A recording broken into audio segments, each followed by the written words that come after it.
Hello everyone, and welcome back to our channel. Find a comfortable spot, perhaps with a cup of tea, because today we are going to journey back in time, past the marble columns and grand triumphs, to unravel the intimate and often brutal reality of love and marriage in ancient Rome. Love, the emotion we cherish, was a secondary consideration, a potential bonus but never the foundation. The foundation was pietas, duty to family, to the state, and to the gods, a far colder, heavier stone. In our exploration of Roman marriage, it's crucial to avoid the trap of viewing Roman women solely as victims. While they were constrained by a deeply patriarchal system, many navigated it with skill, intelligence, and resilience. They were not passive pawns. They were active agents within their limited spheres. They managed large households, raised and educated future leaders, used their social networks to their family's advantage, and as we've seen, could exert considerable indirect influence. To truly appreciate the day-to-day reality for a Roman wife, we must understand the immense importance of the household slaves. In any reasonably well-off family, the matrona would not be performing manual labor herself. Instead, she was a manager, a commander of a domestic army. Her day would begin with assigning tasks to the slaves responsible for cleaning, cooking, and shopping. The raising of children was, of course, a central part of the Roman wife's existence, but it was fraught with a unique blend of emotional investment and societal expectation. While a mother's love was undoubtedly a real and powerful force, her ultimate goal was to mold her children into ideal Romans. She was the first and most important teacher of mos maiorum, the way of the ancestors. For her sons, this meant instilling the virtues of courage, gravity, and duty to the state. The concept of companionship in Roman marriage is a subtle but important one. While passion was viewed with suspicion, the ideal of a harmonious partnership was highly valued. Cicero, writing about marriage, speaks of a community of life, a partnership where husband and wife share in all things, divine and human. This ideal went beyond mere procreation and household management. It implied a level of friendship, mutual respect, and shared purpose. The Augustan marriage laws, enacted around 18 BC, represent a pivotal moment where the state dramatically intervened in the private lives of its citizens. Emperor Augustus, concerned by the low birth rates among the Roman elite and what he saw as their moral laxity, enacted a series of laws to encourage marriage and procreation. These laws were unprecedented in their scope. They penalized unmarried men and childless couples through inheritance restrictions. The brutal reality for a woman accused of adultery under Augustus's laws cannot be overstated. Before these laws, adultery was a private family matter, to be dealt with by the paterfamilias or the husband. Augustus made it a public crime. If a husband discovered his wife's infidelity, he was legally required to divorce her and bring her to trial in a special court. If he failed to do so, he himself could be prosecuted for pimping. In this environment of strict rules and public scrutiny, how did Romans express affection in their daily lives? While grand romantic gestures might have been rare or viewed with suspicion, small, private moments of tenderness certainly existed. A shared meal, a quiet conversation in the peristyle garden, a gift of a piece of jewelry or a book. These were the ways affection could be shown. Inscriptions sometimes mention a couple's shared jokes or pet names, offering tiny windows into their intimate world. The figure of the concubine, or concubina, occupies a unique and often misunderstood place in Roman society. A concubine was a woman in a long-term monogamous relationship with a man she could not legally marry, often due to differences in social status. For instance, a senator could not marry a freedwoman. A concubinage was not a casual affair. It was a recognized and socially accepted domestic partnership. The life of a Roman soldier's wife or partner presents another facet of this reality. For much of the Principate period, common soldiers were legally forbidden from marrying while in service. This was a practical measure to ensure the mobility and discipline of the legions. However, this ban did not stop soldiers from forming long-term relationships with local women in the provinces where they were stationed. The topic of infertility was a source of great anxiety and personal tragedy in Roman marriage. In a society that prized children above all, a childless couple faced social pressure and a sense of failure. Since the primary purpose of marriage was procreation, barrenness was a legitimate and common reason for a man to divorce his wife. Medical knowledge was limited, and the blame was almost always placed on the woman. For a Roman man, fidelity was a flexible concept, a street with many paths leading away from the home.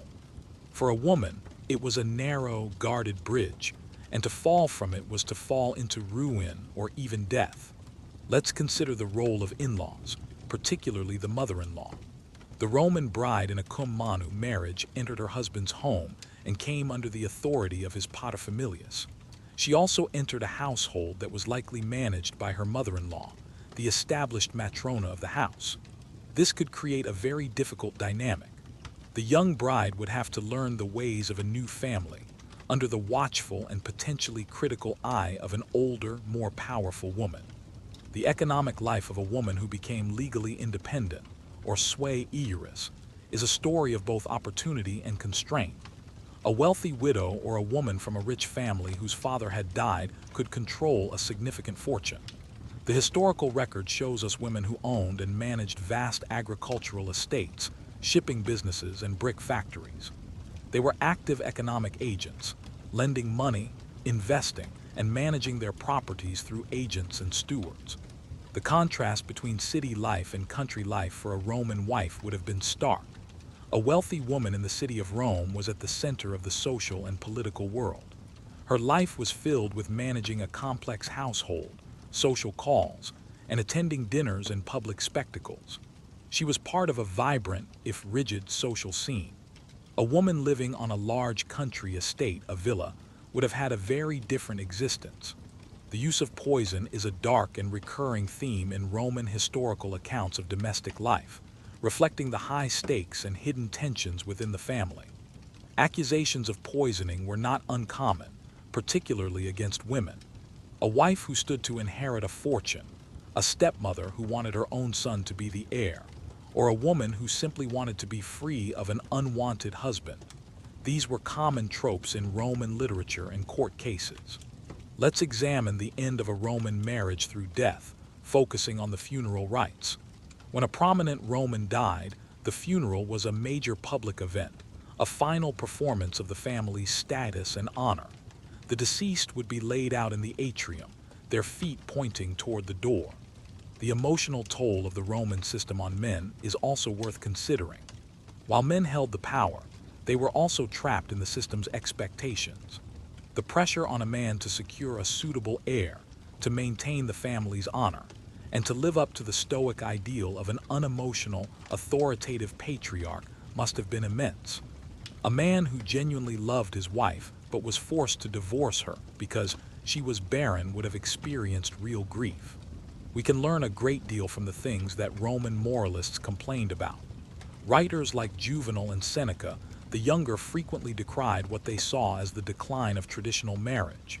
They complained about women becoming too educated, too independent, and too interested in unladylike pursuits like philosophy or sports. They satirized women who dominated their husbands, spent lavishly on luxuries, and were unfaithful. The brutal reality of love and marriage was not uniform across the vast Roman Empire. A woman living in Roman Egypt, for example, might have had a very different experience from a woman in Rome or Gaul. In Egypt, which had its own long history of relatively high status for women, local traditions often blended with Roman law. The concept of reputation, or fama, was a powerful, intangible force in Roman life. For a woman, her reputation was her most precious asset and her greatest vulnerability.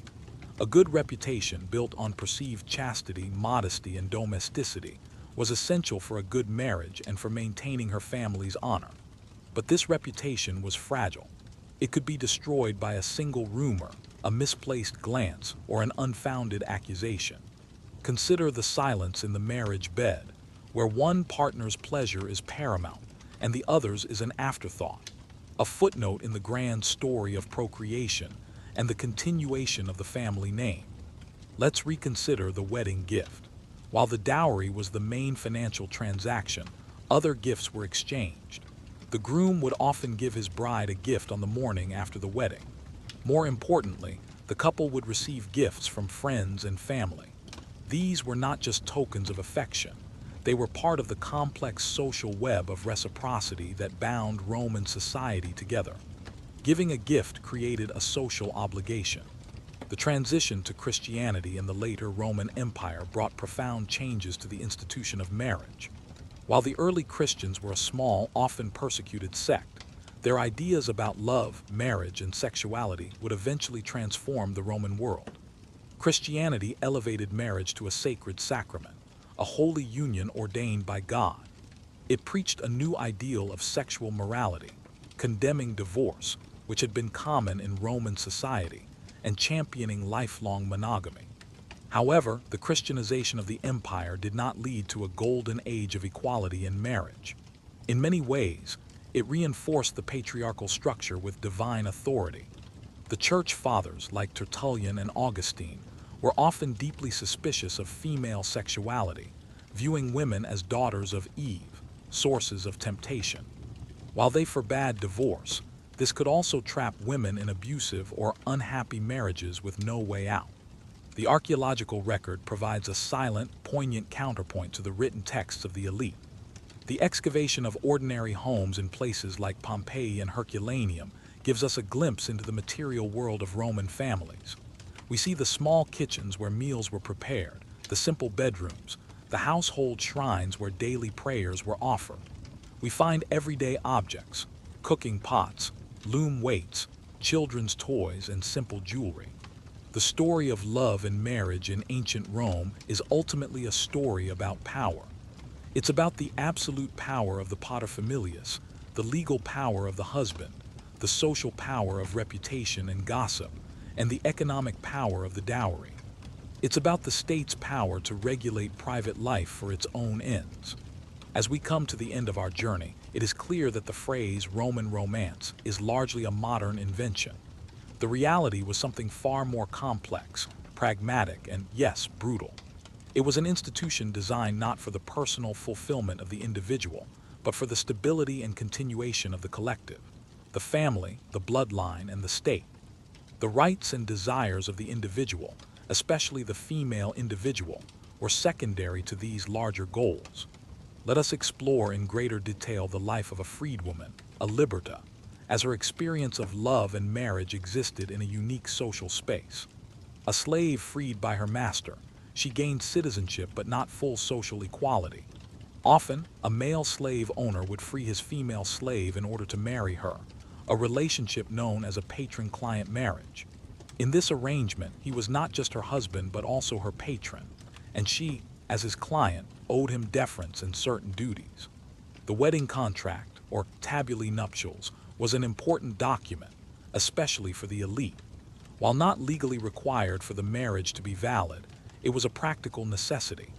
This written document laid out the financial terms of the union, with the most important clause being the detailed inventory and valuation of the dowry. It would specify the conditions for the dowry's return in the event of divorce or death. These contracts were businesslike and unsentimental. The ideal of the univira, the one-man woman, deserves deeper consideration because of its powerful ideological weight. This wasn't just about a widow remaining single. It was about a woman whose entire sexual and marital life was dedicated to one man alone. This ideal was celebrated on tombstones and praised by moralists as the absolute pinnacle of female virtue. Why was this so important? Because it represented the ultimate containment of female sexuality. The role of public opinion and gossip in policing marriage cannot be overemphasized. In the small, interconnected world of the Roman elite, everyone knew everyone else's business. A woman's behavior was under constant observation, not just by her family, but by her neighbors, her social rivals, and the public at large. A rumor of an indiscretion, even if untrue, could be ruinous. A child is born, but its first breath does not guarantee its life. It is laid at its father's feet, and only if he lifts the infant does it officially join the family. If not, the the cold reality of exposure awaits. Let us revisit the concept of patria potestas in the context of an adult son's marriage. Imagine a successful Roman general in his 40s, a man who commands legions and governs provinces. If his father is still alive, that general legally owns nothing. The house he lives in, the slaves who serve him, even the salary he earns from the state, all of it belongs to his paterfamilias. When he marries, the dowry his wife brings is given not to him, but to his father. The concept of the illegitimate child, spurious, carried a heavy and lifelong stigma in Roman society.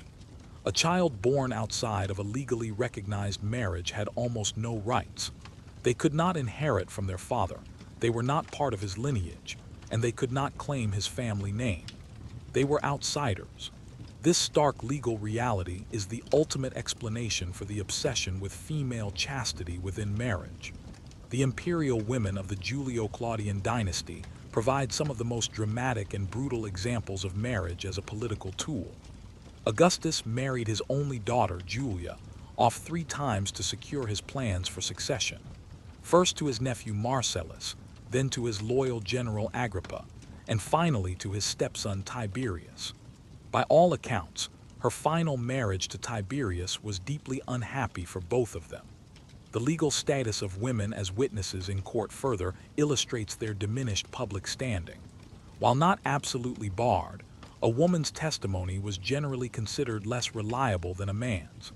Legal sources often reflect a deep-seated prejudice, suggesting that women were more emotional, less rational, and more susceptible to influence than men. As such, their evidence was given less weight. The symbolism of wool working, or lanificium, is a thread that runs through the entire identity of the Roman matron. From the bride's woolen girdle to the constant praise of making wool on tombstones, this activity was more than just a domestic chore. It was a powerful symbol of traditional Roman virtue. In a world of increasing luxury and imported goods, the image of the matron at her loom harkened back to a simpler, more virtuous past. Let's consider the emotional world of a Roman boy as he was prepared for his future role as a husband and paterfamilias. From a young age, he was taught to suppress overt emotion and to cultivate a demeanor of gravitas, or dignified self-control. His relationship with his own father was likely formal and based on a model of authority and obedience. The Roman dinner party, or convivium, was a key social arena where marital dynamics were on display. In the early Republic, respectable women were not typically present at such parties. By the late Republic and Empire, however, it was common for the wives of the host and guests to attend. But their participation was circumscribed. They reclined on chairs, while the men reclined on couches. They were expected to be witty and charming, but not overly forward or opinionated. The legal concept of the dowry's return, the actio rei uxorii, was one of the most significant legal protections a Roman woman had. This was the lawsuit a woman or her family could bring against her ex-husband to recover her dowry. Roman law was quite clear that the dowry was intended for the burdens of marriage, and if the marriage ended, it should, in principle, be returned. However, the law allowed the husband to make deductions under certain circumstances. What if a Roman man did not want to marry? For the upper classes, this was not really an option, especially after Augustus. The state and the family demanded marriage and children. A man who remained a bachelor was seen as selfish, shirking his duty to the state and his ancestors. The Augustan laws explicitly penalized the unmarried, making it difficult for them to inherit property. The experience of pregnancy and childbirth was a time of great danger for a Roman woman.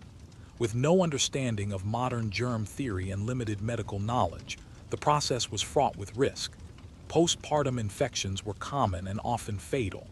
A host of goddesses were invoked for protection during labor, a sign of the deep anxiety surrounding the event. Midwives, or obstetrics, were the primary caregivers, and their skill could mean the difference between life and death. Divorce was often as simple as a spoken phrase, an unceremonious dismissal. Take your things and go. A life could be upended in a moment, a woman sent back to her birth family, her purpose in that household extinguished. The adoption system in Rome was a fascinating and uniquely Roman institution that reveals their pragmatic approach to family. Adoption, or adoptio, was not primarily about providing a home for a needy child. It was a legal tool used by the elite to ensure the continuation of a family line when no natural son was born. A wealthy, childless man would adopt an adult male from another family to become his legal son and heir. This was a purely strategic decision. The Roman perception of stepmothers, or noverchi, was overwhelmingly negative. In literature and popular imagination, the stepmother was a stock villain, cruel, scheming, and a threat to her stepchildren. She was often suspected of favoring her own children and of trying to disinherit her stepchildren to secure the family fortune for her own offspring. The most sinister accusation was that of poisoning. The role of the wedding ring in Roman marriage was different from our modern symbolism. The earliest Roman ring was made of plain iron, a symbol not of love, but of a binding, unbreakable contract. It was worn on the fourth finger of the left hand because the Romans believed a nerve ran directly from this finger to the heart, the vena amoris. Even in this, we see a blend of practical contract and a hint of sentiment. By the time of the empire, wealthier Romans exchanged gold rings. Let us consider the final words on a Roman tombstone, the epitaph. These inscriptions offer a curated, idealized glimpse into Roman marriage. They were composed after death, designed to present the deceased and their family in the best possible light to the public. As such, they are a form of performance. A husband praising his wife as chaste, obedient, and a good mother was also praising himself for having chosen and managed such a virtuous spouse. The physical appearance of the Roman matrona was a statement of her status. Her signature garment was the stola, a long, sleeveless tunic worn over another tunic. It was the exclusive dress of a respectable married woman, a citizen's wife. A prostitute was forbidden from wearing it, forced instead to wear a man's toga. The stola was a public marker of respectability and marital status. It visually separated the chaste wife from other women. The absence of a concept of marital rape in Roman law is one of its most brutal features from a modern perspective. The law simply did not recognize the possibility. A wife was legally obligated to be available to her husband for the purpose of procreation. Her body, in this sense, was part of the marital contract. The famous jurist Ulpian stated that the law did not prosecute a man for raping his wife because marriage implied a kind of lifelong consent. The influence of Stoic philosophy on the Roman ideal of marriage, particularly among the elite, offered a more humane, if still unequal, vision. Stoic philosophers like Seneca and Musonius Rufus argued that the ideal marriage should be a partnership of rational equals based on friendship, companionship, and mutual support. Musonius Rufus, unusually for his time, argued that women should receive the same philosophical education as men. The social life of a Roman woman was largely dictated by her husband's career and status.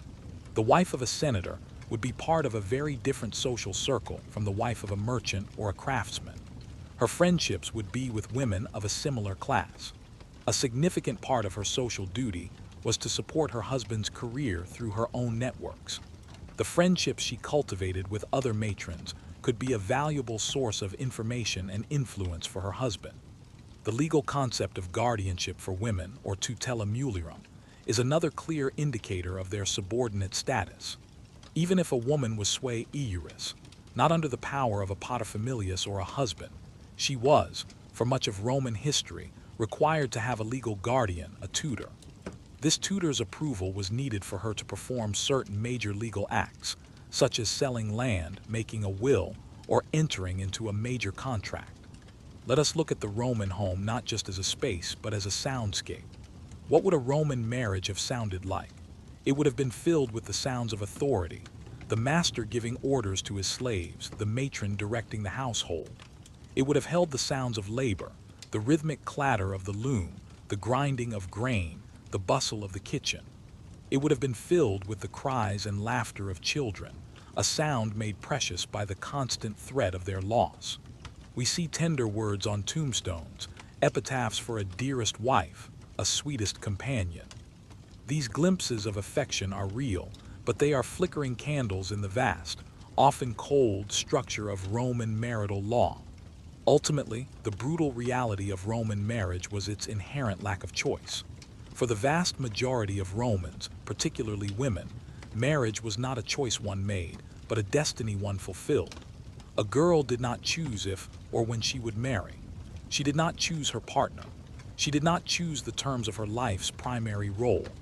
This path was laid out for her by her family and her society from the moment of her birth.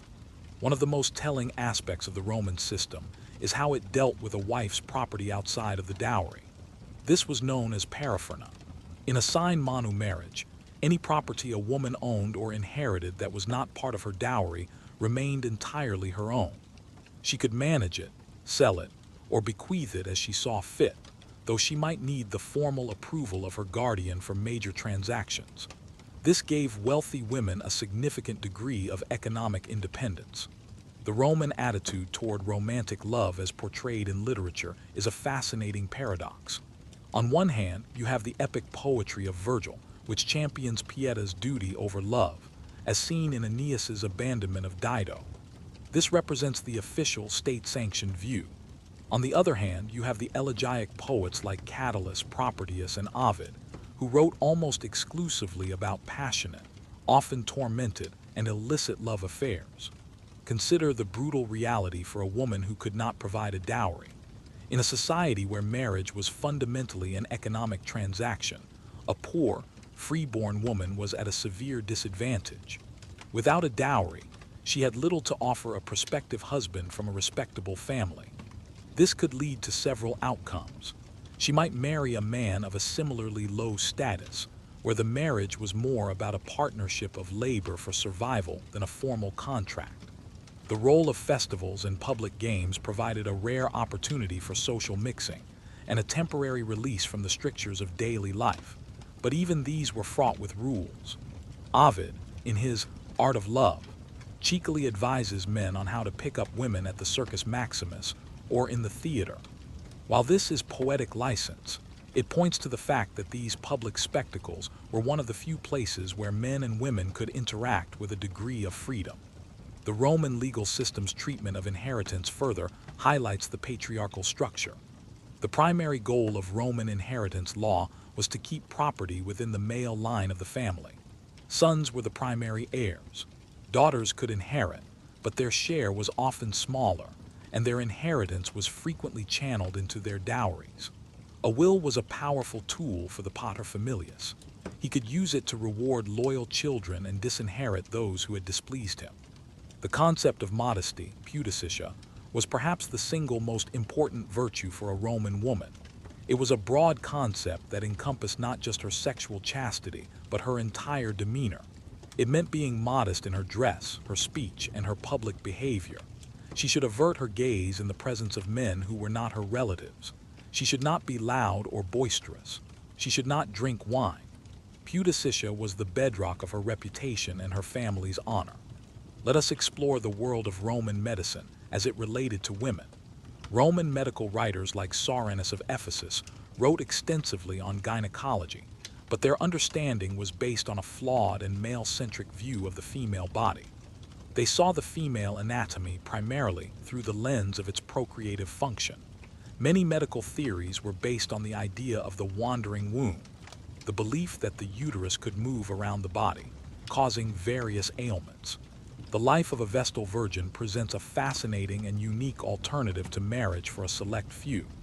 Chosen in childhood from noble families, these 6 priestesses dedicated 30 years of their lives to serving the goddess Vesta and tending her sacred flame, which was believed to ensure the safety of Rome. During their service, they were sworn to absolute chastity. The penalty for breaking this vow was terrifying: to be buried alive. Let's consider the brutal reality of old age for a Roman woman, particularly if she was a widow without family support. While a wealthy widow could be independent, a poor one faced a grim future. With no husband to provide for her and perhaps no sons, she could fall into destitution. The Roman state had no formal system of social security or welfare for the elderly.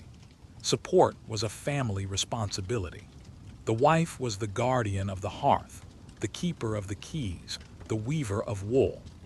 These were her symbols of power, but they were symbols of a domestic sphere from which she could rarely escape into public life. The Roman concept of jealousy is revealing. A husband's jealousy was seen as a natural and justifiable response to a threat to his property and honor. He had the right to be jealous, and this jealousy could be a pretext for controlling his wife's behavior, restricting her movements and scrutinizing her friendships. A wife's jealousy, on the other hand, was viewed very differently. The physical layout of the Roman marital bed, the lectus genialis, offers its own symbolic insights. It was a special, often elaborately decorated couch, placed in the atrium on the wedding day as a symbol of the new union. After the wedding, it was moved to the couple's bedroom, the cubiculum. This room was typically small, dark, and sparsely furnished. It was a private space, but its purpose was not primarily one of romantic intimacy. It was the functional space for producing heirs. How did the massive expansion of the Roman Empire affect the institution of marriage back in Rome? The influx of unimaginable wealth and vast numbers of slaves from conquered territories had a profound impact, especially on the elite. This new wealth led to a rise in luxury, and what moralists saw as a decline in traditional virtues. Dowries became larger, and divorces, especially among the political class, became more frequent and more scandalous as alliances shifted. The concept of arranged marriage is central to this entire discussion, but it is vital to understand the Roman perspective on it. To a Roman, the idea of two young, inexperienced people choosing their own life partners based on a fleeting emotion like love would have seemed incredibly foolish and irresponsible. Marriage was too important to be left to chance. It was the foundation of the family, and the family was the foundation of the state. The emotional expression in Roman letters gives us some of our most intimate glimpses into marital relationships. When Cicero was in exile, his letters to his wife Terentia are filled with anxiety and deep affection. He calls her light of my life and most faithful and best of wives. He worries for her safety and praises her courage in managing their affairs in his absence. This correspondence reveals a true partnership. However, their story also has a brutal ending. Let's consider the role of humor and satire. Roman writers like Juvenal and Martial used their wit to mercilessly mock the institution of marriage and the behavior of both husbands and wives. They wrote about legacy-hunting husbands who married rich old widows and domineering wives who bossed around their meek husbands. They satirized women who spent all day on cosmetics and men who were jealous fools. The transition from a republic to an empire under Augustus had a profound psychological impact on the Roman elite and their family lives. In the Republic, the goal of a noble family was to produce sons who would compete for the highest offices and bring glory to the family name. With the emperor now holding supreme power, the avenues for traditional political ambition were shut down. The purpose of marriage shifted. The children of a divorced couple faced a particularly brutal reality. Roman law was unequivocal. Children belonged to the father's lineage. In a divorce, custody was never in question. The children stayed with the father. A mother who was cast out of her marital home was also cast out of her children's daily lives. She had no visitation rights. She might see them at family events, but she was no longer their primary caregiver or a part of their household.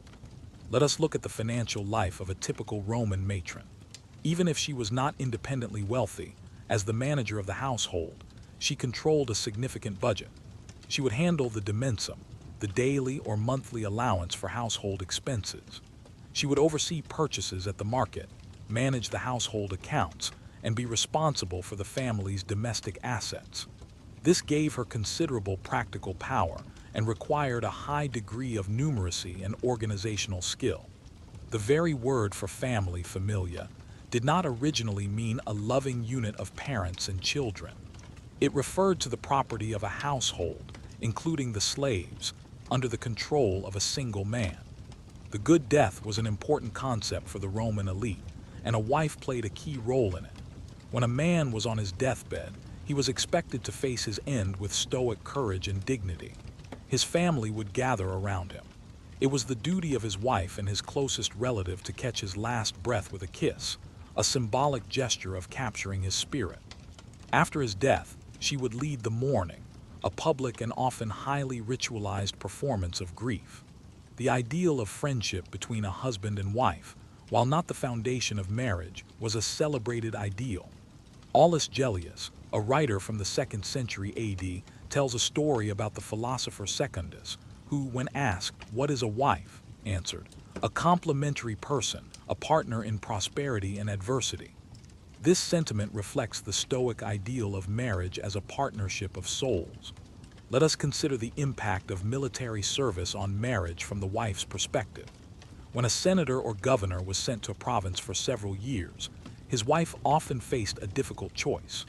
She could accompany him, leaving her home and support network in Rome to live in a foreign land, often in a dangerous frontier region. Or she could stay behind, managing the family's affairs and facing a long separation from her husband. The Roman concept of family was not limited to the nuclear family. The domus included not just the husband, wife, and children, but also a host of other relatives, unmarried sisters, widowed mothers, and dependent cousins. It was a multi-generational and extended household, and most importantly, it included the slaves. The familia legally meant everyone and everything under the power of the paterfamilias. This created a complex and crowded social environment. The legal age of consent for marriage, 12 for a girl, is a fact that we must confront in all its brutal reality.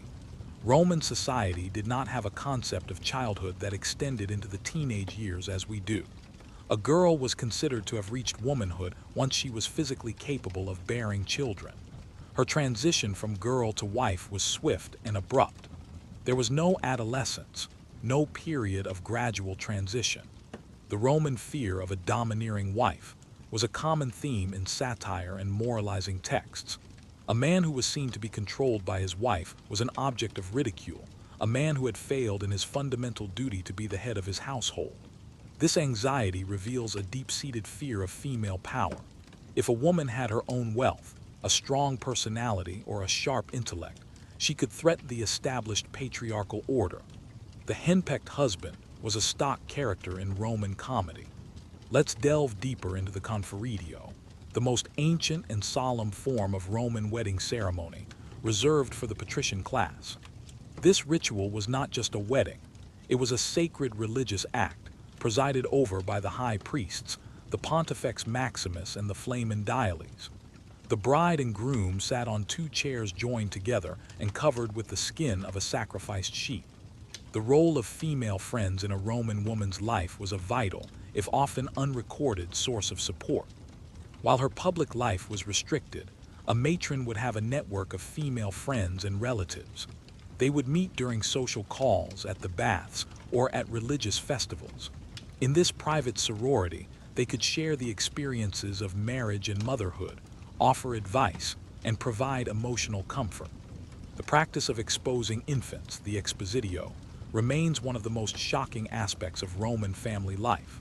While the paterfamilias held the legal right, the decision was often driven by brutal pragmatism. A deformed child was seen as a bad omen and a drain on resources.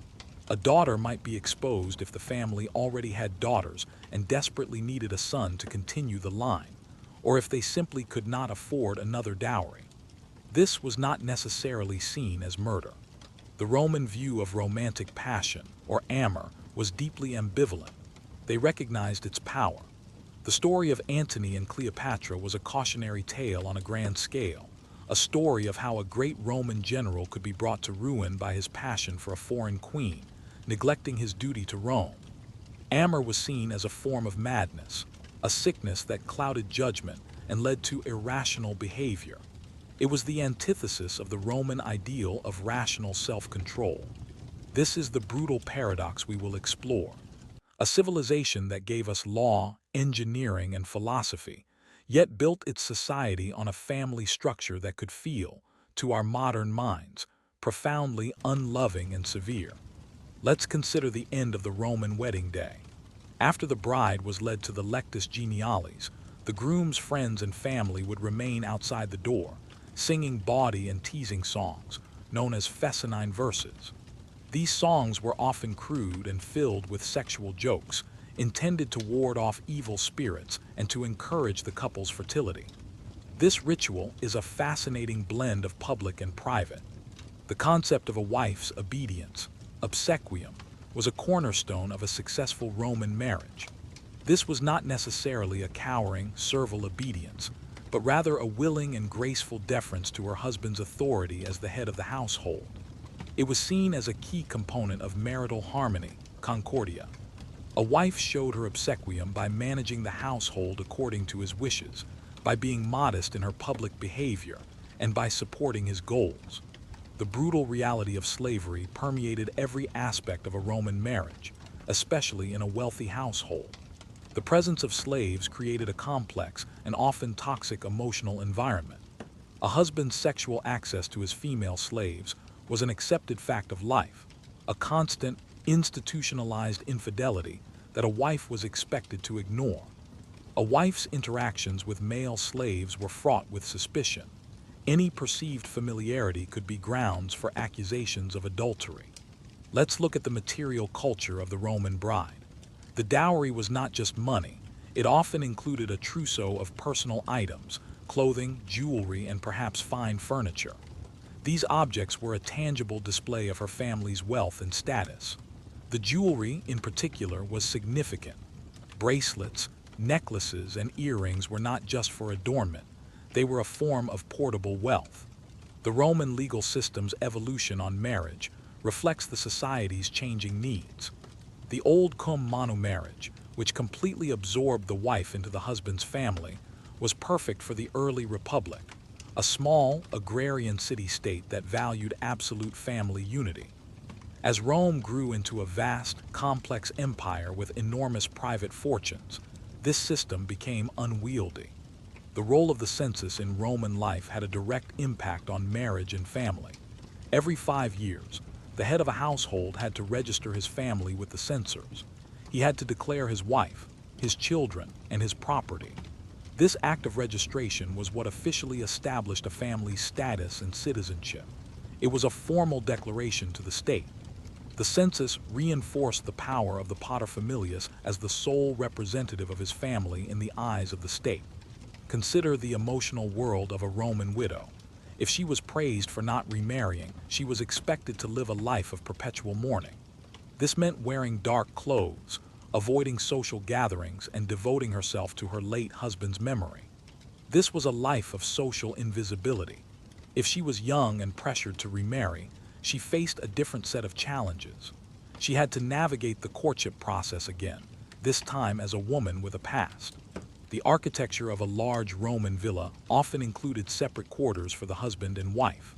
While they shared a marital bedroom, they might also have their own separate studies or reception rooms. This reflects the reality of their separate lives and responsibilities. The husband's study, the tablinum, was his office, where he conducted business and met with clients. The wife might have her own sitting room where she would receive her female friends and supervise the household's textile production. The Roman attitude towards divorce was notably unsentimental. There was no concept of irreconcilable differences or a no-fault divorce in the modern emotional sense. The reasons for divorce were often brutally practical. A wife's barrenness was a common cause. Her suspected or proven adultery was another. A man might divorce his wife simply because a more politically or financially advantageous match became available. The religious life of a Roman man and woman, even within the same household, was different. While the wife was the priestess of the domestic hearth, the husband was the family's link to the public, state religion. He would lead the family in celebrating the major public festivals. He would be the one to represent the family at the local temple. Most importantly, he was in charge of the ancestor cult. We must understand that for the Romans, marriage was not about personal fulfillment. It was the bedrock of the state, the institution that produced the citizens and soldiers who would conquer and rule the world. The brutal reality of love and marriage in Rome is, in the end, a story of an institution under pressure. It was pressured by the demands of the state for citizens and soldiers. It was pressured by the ambitions of families for wealth and status. It was pressured by the weight of tradition and the expectations of the ancestors. And it was pressured by the fundamental human desires for love, companionship, and personal happiness that often ran counter to the system's goals. The physical act of childbirth, as described in Roman medical texts, was seen as a battle. Soranus, the gynecologist, gives detailed instructions for the midwife, outlining the ideal birthing chair, the use of warm compresses, and the methods for assisting in a difficult birth. His tone is clinical, but it cannot hide the terror and danger of the event. The emotional impact of high infant mortality on a Roman family is difficult for us to fully comprehend. To lose one child is a tragedy. To lose multiple children was a common experience. How did Roman parents cope with this recurring grief? Some scholars have argued for a degree of emotional detachment, a defense mechanism against inevitable pain. However, the evidence from tombstones for children powerfully refutes this. Epitaphs for children are often the most personal and heartbreaking. The legal process of making a will, or testamentum, was a final and powerful exercise of the paterfamilias' authority. In his will, he would formally name his heir or heirs, ensuring the orderly transfer of his property and the continuation of his lineage. He could also use the will to leave legacies to his wife and other relatives, or to reward loyal friends and even slaves, whom he might free in his will. Let's consider the role of art in the Roman home. The walls of a wealthy Roman's house were often decorated with elaborate frescoes. These paintings were not just for decoration. They were a statement about the family's culture and values. Mythological scenes were popular, often depicting stories that reinforced Roman virtues of piety, courage, or duty. Landscapes and garden scenes brought a sense of nature and tranquility into the urban home. The Roman concept of concubinage, concubinatus, offers a fascinating alternative to formal marriage, and it was not just for soldiers or men of different social classes. A man who was widowed or divorced might choose to take a concubine rather than remarry, especially if he already had heirs from his first marriage. This allowed him to have a stable, long-term companion without the legal and financial complications of a formal marriage and a new dowry. The education of a Roman girl, while limited, should not be entirely dismissed. In literate families, many girls were taught to read and write. This was a practical necessity for a future matron who would need to manage household accounts and correspond with her husband. Some elite women went much further, achieving a high level of literary and even philosophical education. Cornelia, mother of the Gracchi, was famed for her intellect and her refined Latin prose. The brutal reality of slavery meant that a Roman matron's relationship with her own children was often mediated by slaves. A wealthy infant would be handed over to a wet nurse, nutrix, for breastfeeding. As the child grew, their daily care and supervision would be in the hands of a trusted slave, the pedagogus. This meant that a slave, not the mother, was often the person who spent the most time with a child in their formative years. Let's examine the concept of the family council, concilium. While the paterfamilias had absolute legal power, a wise one would not make major decisions in a vacuum. On important matters such as arranging a marriage or punishing a wayward child, he would often call a council of his senior male relatives and close friends. He would present the issue, listen to their advice, and then make his decision. The Roman legal system's approach to incestuous marriage was very strict, at least in theory. Marriage between close relatives, such as a brother and sister or an uncle and niece, was strictly forbidden and considered a heinous crime against divine and human law. This was a core principle for maintaining social order. The one major, glaring exception was the case of the Emperor Claudius, who wished to marry his niece, Agrippina the Younger. We will look into the shadows of the Roman household, into the spaces where private lives were lived, and where the laws of the heart often clashed with the unyielding laws of the state and the family. The bride's procession through the streets was a public spectacle, a joyful performance. But beneath the songs and scattered nuts was the solemn reality of a transfer of power and property. The daily routine of a Roman matron was one of constant, rhythmic duty. Her day would begin at dawn. After a simple breakfast, her first task would be to meet with the household steward and assign the day's tasks to the slaves. She would then spend time at her loom, the symbolic center of her work. She might receive social calls from other matrons or attend to her children's lessons. The concept of honor for a Roman woman was almost entirely defensive. For a man, honor dignitas was something that could be actively won on the battlefield or in the law courts. It was about achievement. For a woman, honor pudicitia was something that she was born with and had to protect. It could not be won, only lost. This fundamental difference is key to understanding the gender dynamics of Roman society. The role of a grandmother, or avia, could be one of significant influence in the Roman family. As the matriarch of the family, a respected grandmother often commanded great deference, even from her adult sons. She was the living repository of the family's history and traditions.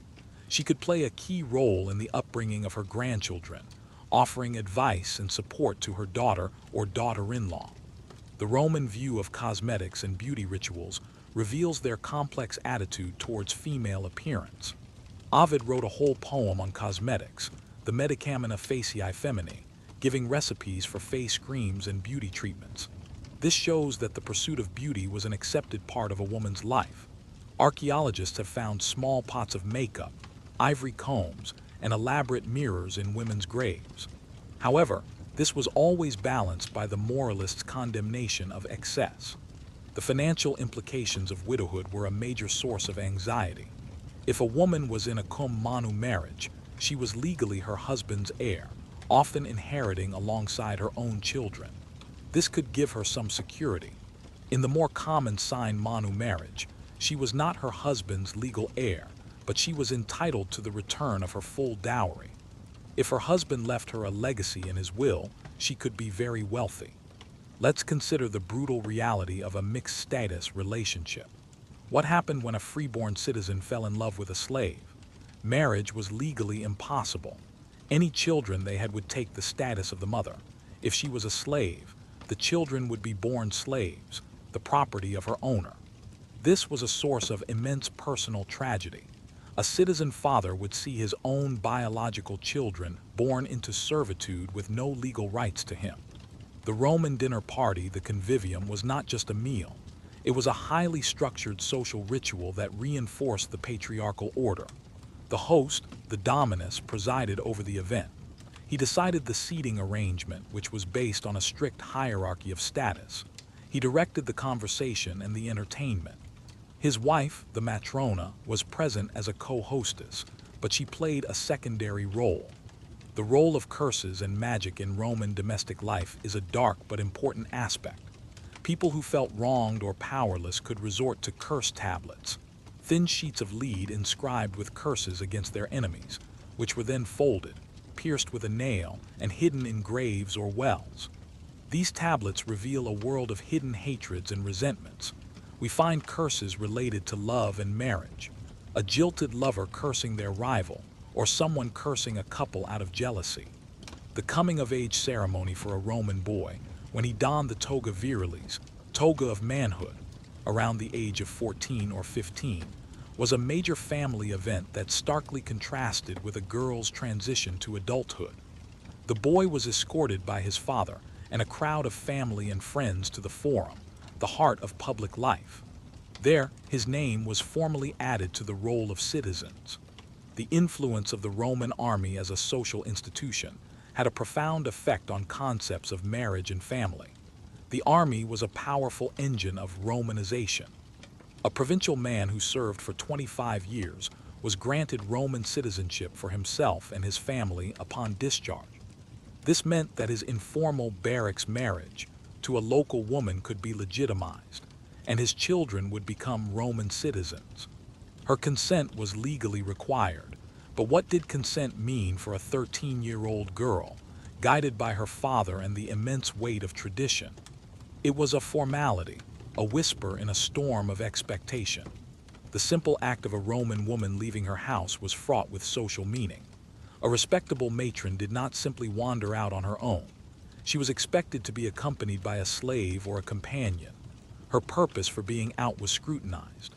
Was she going to the market, to the baths, to visit a temple, or to see a female friend? These were acceptable reasons. To be seen out too often or in the wrong parts of town or at the wrong times could damage her reputation. Let's consider the emotional life of a Roman husband. While the system gave him immense power, it also placed on him immense burdens. He was responsible for the economic well-being and the social reputation of his entire family. A failure in business or a political misstep could bring ruin not just to himself, but to his wife, his children, and his dependents. He was expected to be the strong, stoic center of the household, suppressing his own fears and anxieties. The Roman view of romantic jealousy in a woman was not just that it was inappropriate. It was often seen as a sign of her own potential infidelity. The logic, as expressed by some Roman writers, was that a woman who was overly suspicious of her husband's activities was likely projecting her own guilty conscience onto him. This twisted logic put a woman in an impossible position. To complain about her husband's well-known affairs was to risk being accused of being unfaithful herself. The religious festival of the Matronalia, celebrated by married women on March 1st, was a rare day that honored the role of the wife. On this day, husbands were expected to give gifts to their wives, and women would go to the temple of Juno Lucina, the goddess of childbirth, to offer prayers. It was a day that celebrated the peace and harmony of the marital home. However, even this festival reinforced the traditional roles. It celebrated women as wives and mothers. The physical space of the Roman kitchen reveals much about the status of food preparation and the people who did it. The kitchen was usually a small, dark, and smoky room, often tucked away in a corner of the house. It was the undisputed domain of slaves. The matron would supervise and plan the menus, but the hard, hot work of cooking was done by her domestic staff. This separation of the mistress from the kitchen is significant. The Augustan poet Horace, in one of his odes, famously praised the simple life and the virtues of the traditional Roman family, contrasting it with the perceived corruption of his own time. He paints an idealized picture of the stern mother and the hardworking farmer soldier. This kind of nostalgic poetry was very common. The Romans were constantly looking back to a mythical golden age of virtue. This tells us that even they were aware of the tensions and contradictions in their own society. In reflecting on the brutal reality of Roman love and marriage, we are confronted with a system of profound contradictions. It was an institution that legally erased a woman's identity in a cum manu marriage, yet also created, through the sine manu form, some of the most legally independent and propertied women in the ancient world.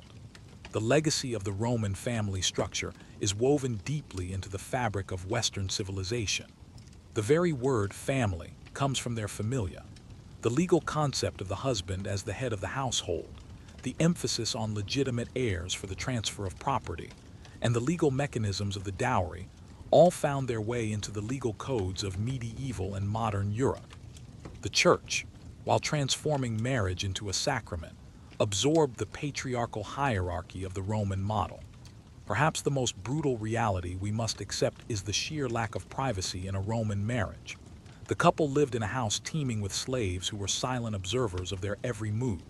Their marital life was a matter of public interest and gossip.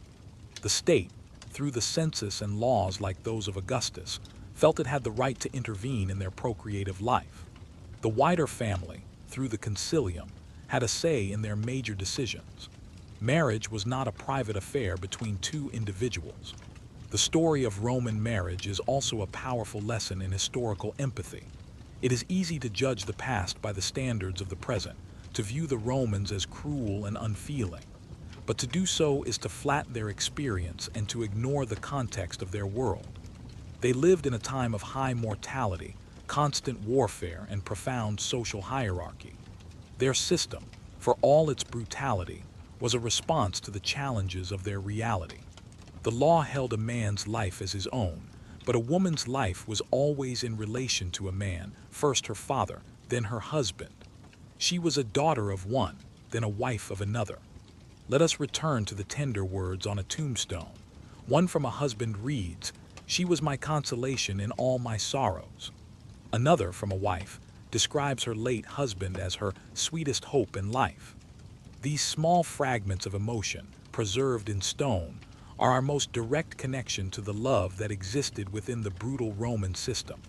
The physical symbols of Roman marriage, the iron ring, the woolen girdle, the flame-colored veil, the keys to the household, were all imbued with a heavy, serious meaning. They were not symbols of romance, but of contract, duty, and transition of power. The bride was ritually captured, carried over the threshold, and handed the elements of fire and water.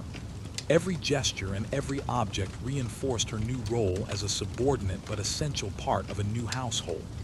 Ultimately, the most significant difference between the Roman view of marriage and our own lies in the concept of the individual. In the modern West, we see marriage as a path to individual fulfillment and happiness. It is a choice made by two autonomous individuals for their mutual benefit. For the Romans, the individual was always subordinate to the collective. The family, the lineage, and the state were what mattered. Stories of women who defied the system, though rare, are a crucial part of this narrative.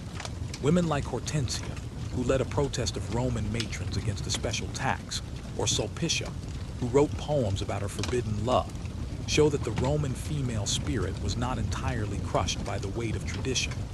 The powerful imperial women like Livia and Agrippina, for all their ruthlessness, demonstrated that women could achieve immense power by mastering the informal and secret corridors of influence. As we leave the ancient Roman world, the image that remains is one of stark, sun-bleached stone and deep, cool shadows. The stone represents the unyielding structure of Roman law and tradition, rigid, powerful, and enduring. It is the world of the paterfamilias, of duty of the state. But in the shadows, life happened. So what can we take away from this journey into the heart of the Roman family? We see a reflection, however distorted, of the enduring tensions that still exist in our own discussions about love and marriage. The conflict between individual desire and social expectation, the relationship between love and money, the challenges of parenthood, and the quest for a partnership of equals. These are not new conversations. Imagine the quiet moments of a Roman matron's day. After supervising the slaves and instructing the children, did she stare at her reflection and wonder about the girl she once was, before she became a wife? The brutal truth is that a woman's value was intrinsically tied to her fertility and her chastity. These were her currencies, and they were constantly scrutinized by her husband, her family, and her society. A barren wife could be easily and justifiably divorced. Her inability to produce an heir was not seen as a shared sorrow, but as her personal failure to fulfill the core purpose of the marriage contract. Even in death, the roles were defined. A man might be mourned as a great statesman or soldier. A woman was praised on her tombstone for being chaste, obedient, a good mother, a keeper of the home. The poetry of Catullus and Ovid speaks of passionate, often illicit, love. But these were affairs of the elite, fleeting romances outside the rigid confines of marriage, and they often ended in scandal and heartbreak. Let us not mistake the exception for the rule. For the vast majority of Romans, marriage was a practical, social, and economic necessity, a world away from the torrid passions of lyric poetry. The dowry was her contribution, but it was often a gilded cage. It gave her some protection in case of divorce, but it also represented the financial stake her family had in the success of the union. Imagine a promise not whispered between two lovers but declared between two fathers, a contract sealed not with a kiss, but with the cold, hard weight of a dowry, a transaction of property and bloodlines. To be a widow was to enter a dangerous limbo. Young widows were pressured to remarry quickly, to once again become useful to the state and a family by producing more legitimate children. Think of the political marriages of the late Republic. Julia, daughter of Caesar, married to his rival Pompey to seal an alliance. Her heart was a political pawn, her happiness irrelevant to the needs of great men. The goddess Juno was the protector of marriage, a symbol of the faithful, enduring wife. Yet even her mythology is filled with the stories of her husband Jupiter's endless infidelities. The divine mirrored the mortal. The law was a man's shield and his sword. He could accuse his wife of adultery and see her exiled or killed. She held no such reciprocal power over him. The scales of justice were deliberately unbalanced. A woman's friendships, her conversations, even her glances could be misinterpreted or used against her. She lived in a state of constant surveillance, where her reputation was her most fragile and vital asset. The concept of marital rape did not exist. A wife's body was considered the property of her husband for the purpose of procreation. The law simply had no framework to comprehend her lack of consent. The ideal was the univira, the woman who had only one husband in her lifetime. This was held up as the pinnacle of female virtue, a testament to her loyalty and purity, even after her husband's death. But reality often intruded. With high mortality rates, remarriage was common and necessary. The ideal of the univira was a beautiful story, but one that life and death frequently rewrote. The power of a mother over her sons, the famed influence of the Roman matron, was real. But it was a soft power, exercised through influence and persuasion, never through direct legal authority. This entire system was designed for one purpose: stability. The stability of the family line, the clarity of inheritance, and the social order of the Roman state. Individual happiness was a distant concern. Think of a young girl, barely a woman, her hand placed in that of a man she barely knows. Her identity, her very legal existence, is about to be transferred, like a deed, from one master to another. The wedding torch, a symbol of light and hope, also cast long, dark shadows. It illuminated the path to a new home, but also the stark realities and duties that awaited the bride within its walls. We will piece together this story from legal texts, from letters, from tombstones, and from the ruins of homes. We will listen for the whispers of the people who lived these brutal and complex lives. The story of Roman marriage is not a romance. It is a story of power, property, and politics, played out in the most intimate theater of human life. It is a story of survival within a rigid system. The father of the family held the keys not only to the home, but to the lives and deaths of those within it. His authority was a microcosm of the emperor's authority over the state. Imagine the emotional landscape of such a world where duty is prized above love, where passion is suspicious, and where a woman's life is defined by the men she is bound to. The weight of ancestors, the expectations of the future, the unyielding gaze of the law. This was the context for every Roman marriage, a far cry from our modern ideals of a partnership of equals. Even the act of naming a child reinforced the structure. A daughter often took the feminine form of her father's family name, a constant reminder of her origin and her place in the patriarchal line. She was expected to be grave, dignified, and modest. Laughter that was too loud, a gesture that was too free, these could be seen as signs of a flawed character, a threat to the family's honor.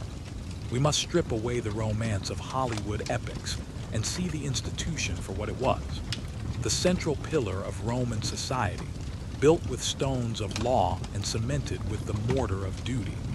And yet, through the cracks in this brutal facade, we can find evidence of genuine human connection, of deep affection, and of quiet resilience. These moments make the story all the more compelling. The veil she wears is not just a symbol of modesty, but a shroud over her former life. When she crosses the threshold of her new home, she is reborn, but into a world of duty, not necessarily desire. So let us begin our journey, not into the Senate or the Colosseum, but into the heart of the Roman Domus, to understand the lived, and often brutal, reality of love and marriage in ancient Rome.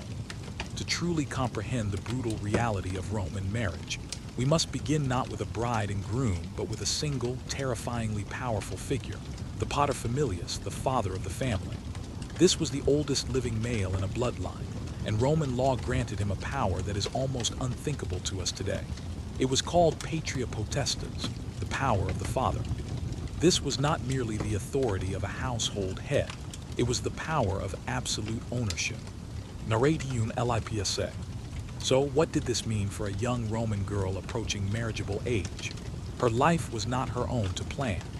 Betrothals could be arranged by the paterfamilias when she was as young as 7, though the legal age for marriage was 12. These were not romantic engagements. They were strategic moves on a familial chessboard. A daughter from a powerful senatorial family might be promised to the son of another to consolidate political power.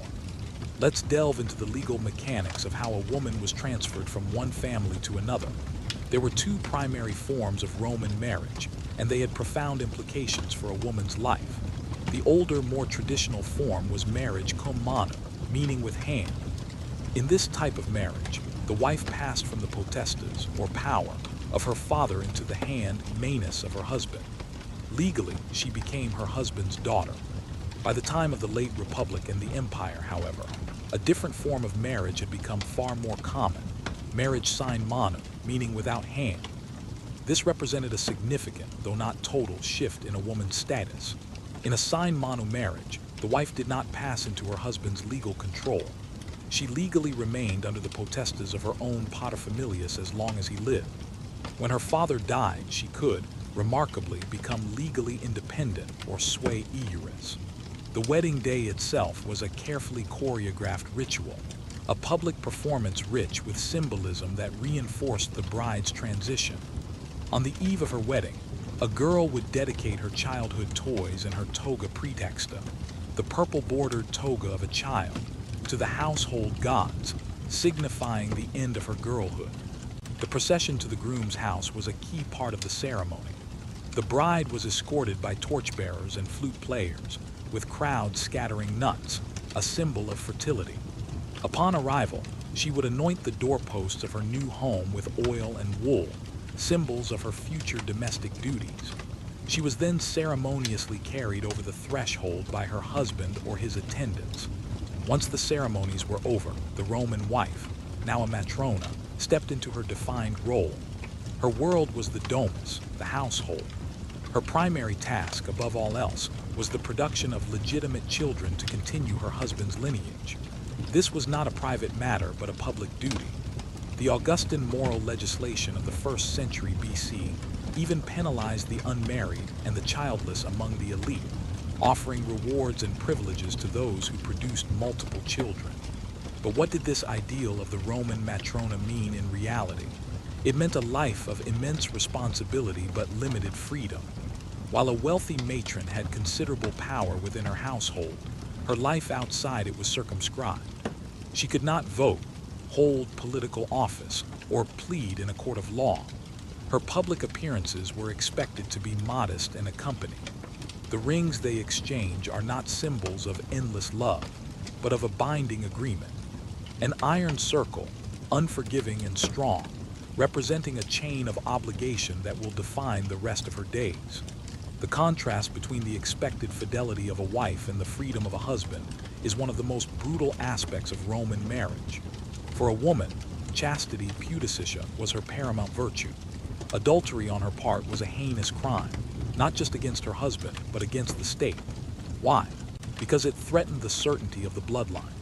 An adulterous wife could introduce an illegitimate child into the family, jeopardizing the entire system of inheritance and property rights. Given this rigid transactional framework, we are left with the great question: did the Romans fall in love? Did genuine affection exist within these marriages? The answer is a quiet but definite yes. While love was not the basis for marriage, it could certainly grow within it. We find evidence of this in the most personal of places: letters and epitaphs. The letters of Pliny the Younger to his young wife, Calpurnia, are filled with tenderness. Funerary inscriptions provide some of the most moving evidence for love in Roman marriage.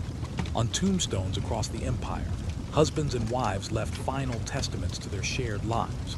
We read epitaphs dedicated to a Uxor Carissima, dearest wife, or a Caniunx Dulcissima, sweetest spouse. One famous inscription from a man named Lucius Aurelius Hermia for his deceased wife reads, "She who was my partner in life, of a rare character, departed from me on her 25th birthday." However, we must be careful not to romanticize these findings. While love clearly existed, it did so within the system, not outside of it. The very epitaphs that speak of love often do so by praising the wife for her traditional virtues, her chastity, her modesty, her skill at weaving, her obedience. It seems that love was often intertwined with a woman's successful performance of her wifely duties. She was loved, perhaps, because she was a good Roman matron. Let's turn to the subject of divorce.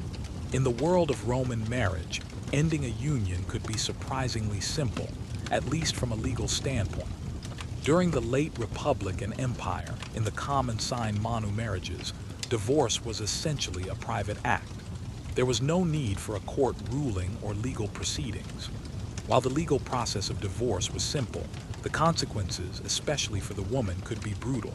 For a man, divorce might be a strategic political or personal reset. For a woman, it could mean the complete upheaval of her life. She would be forced to leave the home she had managed, and most painfully, leave her children behind. Children, by law, always remained with the father's family, as they belonged to his bloodline. A divorced woman had no custody rights whatsoever. The social consequences of divorce for a woman were also severe. While divorce itself was not necessarily shameful, a woman's market value for remarriage could be diminished. She was no longer a young virgin, and she might be viewed with suspicion. Her reputation was paramount. If the divorce was due to any hint of scandal or misconduct on her part, she could be socially ostracized. Widowhood was another brutal reality of Roman life, given the short life expectancies of the era.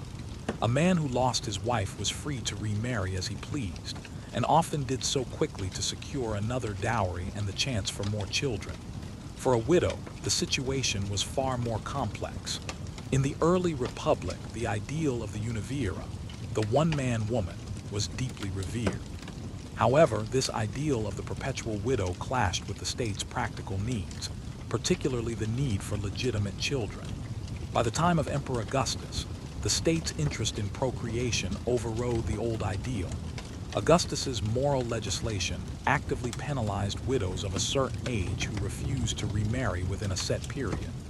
The state wanted these women's reproductive capacity put back to use for the good of Rome. This put widows in a difficult position. The home, the domus, is her new kingdom, but she is its manager, not its monarch. The true king is her husband, and before him, his father, a figure vested with the power of gods over his own kin. For a widow, especially one who was still young, her future was once again largely in the hands of men. Her father or male guardian would likely arrange her next marriage, again with family strategy in mind. If she was legally independent, sui iuris, and wealthy, she had more autonomy, but she also became a target for fortune hunters. A rich widow was a prize, and she would have faced immense pressure from potential suitors and her own family. Now let us turn to the purpose of it all, the children. In the Roman mind, the primary, overriding purpose of marriage was procreation. But this was not about the joy of parenthood as we might see it.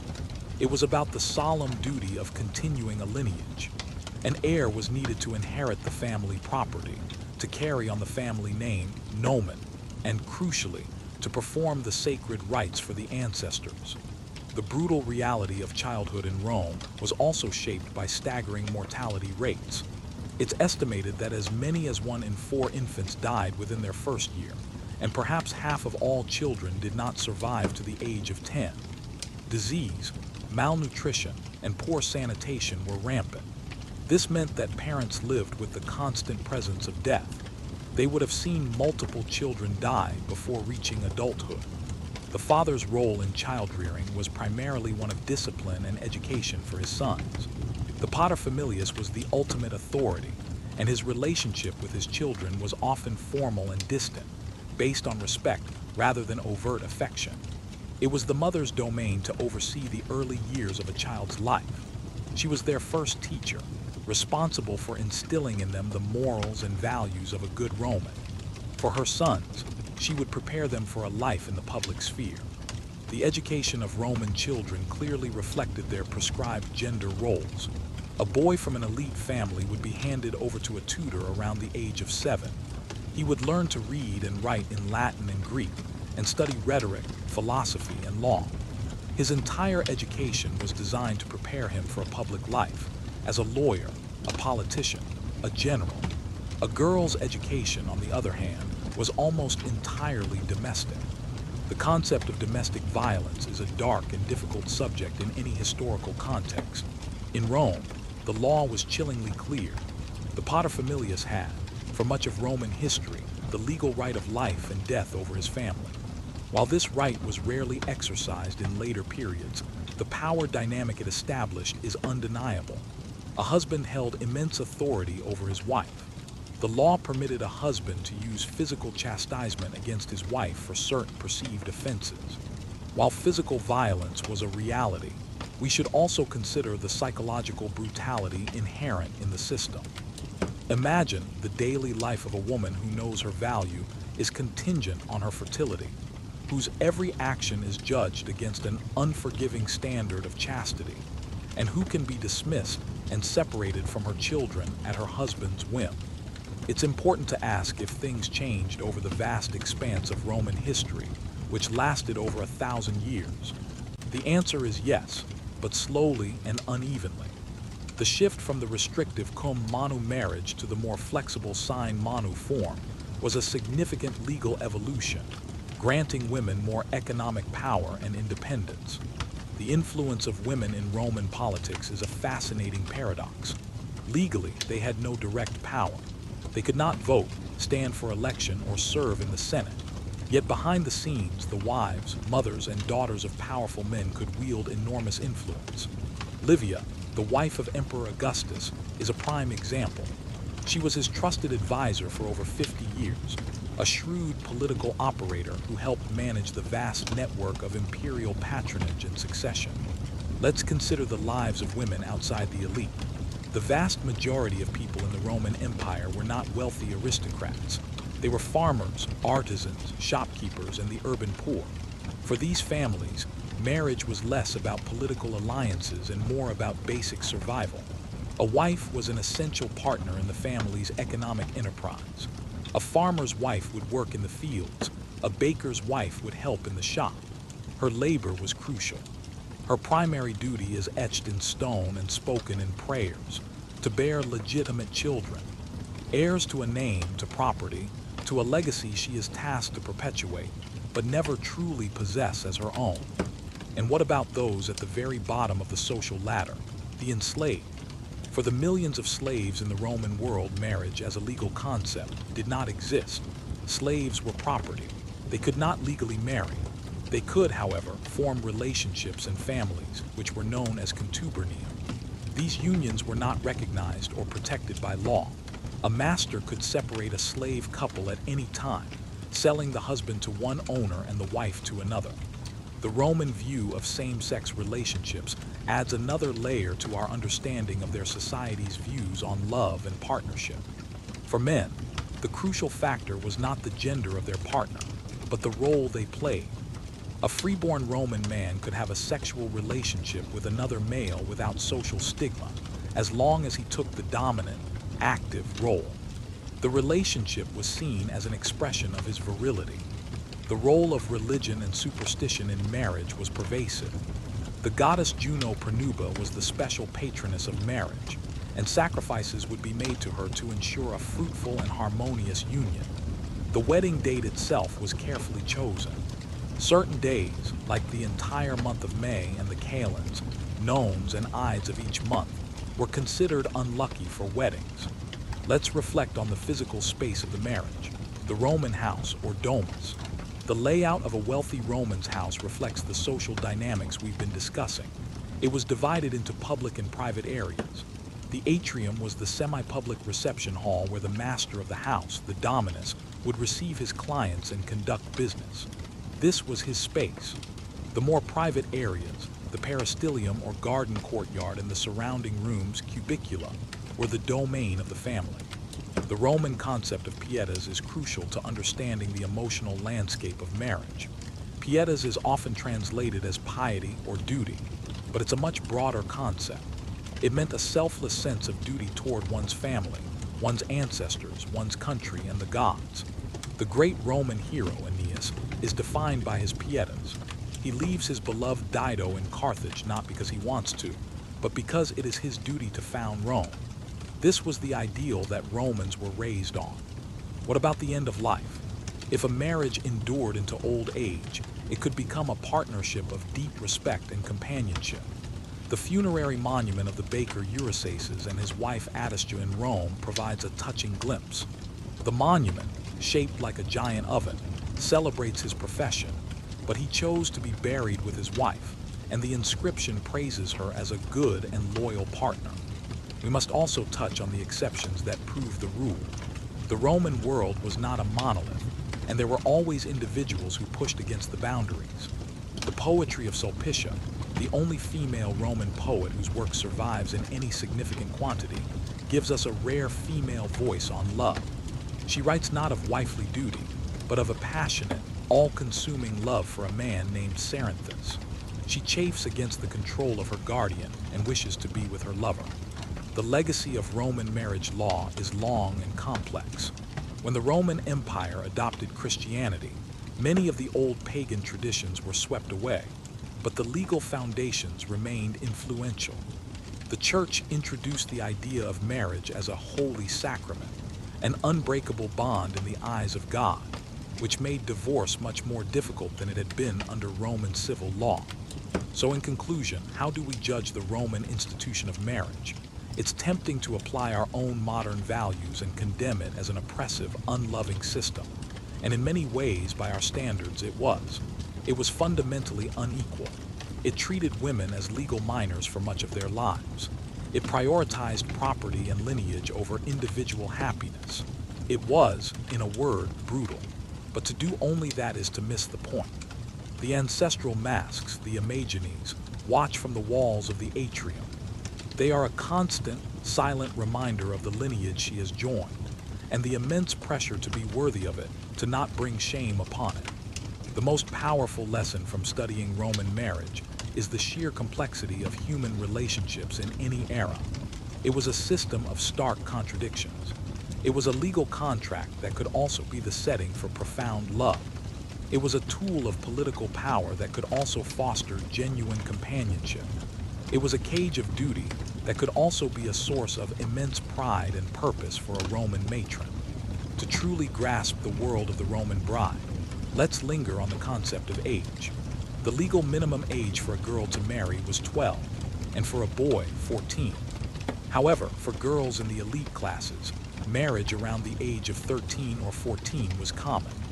Imagine a girl who has just left her childhood behind, plunged into the physical and emotional responsibilities of marriage and the immense pressure of running a household.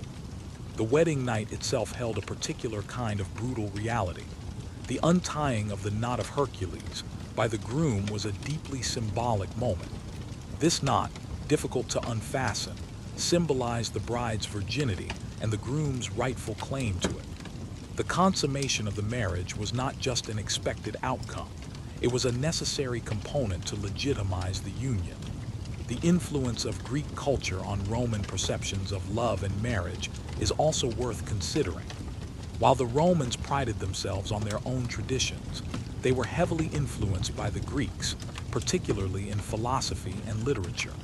From the Greeks, they inherited an intellectual tradition that often separated love and marriage. Let's explore the idea of the good wife beyond the famous ideal of Cornelia. The tombstone of a woman named Claudia, dating from the 2nd century BC, provides a concise and powerful summary of the expected virtues. The epitaph reads, "Stranger, what I have to say is short. Stop and read it. This is the unbeautiful tomb of a beautiful woman. Her parents named her Claudia. She loved her husband with her whole heart. She bore 2 sons. She kept the house. She made wool. I have spoken." We have spoken of the paterfamilias, but what happened when he died? His death was a transformative event for the entire family. His sons, no matter their age, were finally freed from his legal power and became sui iuris, legally independent heads of their own families. If he had a wife in a cum manu marriage, she would pass into the guardianship of his heir. If his daughters were unmarried, their guardianship would also pass to the heir. The Roman attitude towards beauty and adornment in a wife was complex and often contradictory. On one hand, poets celebrated female beauty, and archaeological finds show that Roman women used a wide array of cosmetics, perfumes, and elaborate hairstyles. Beauty was certainly appreciated. On the other hand, moralists and satirists frequently condemned excessive adornment as a sign of vanity, luxury, and moral laxity. The concept of honor was central to the Roman male identity, and this honor was inextricably linked to the conduct of his female relatives. A man's reputation, his dignitas, could be seriously damaged by the perceived misbehavior of his wife, daughter, or sister. This is another reason why female chastity was so rigorously policed. Let's consider the spaces where women could gather and exert some form of collective identity. While their public life was limited, the public baths provided a venue for social interaction. Though men and women often bathed at different times or in separate facilities, bathhouses were social hubs. Religious festivals also offered women a chance to participate in public life.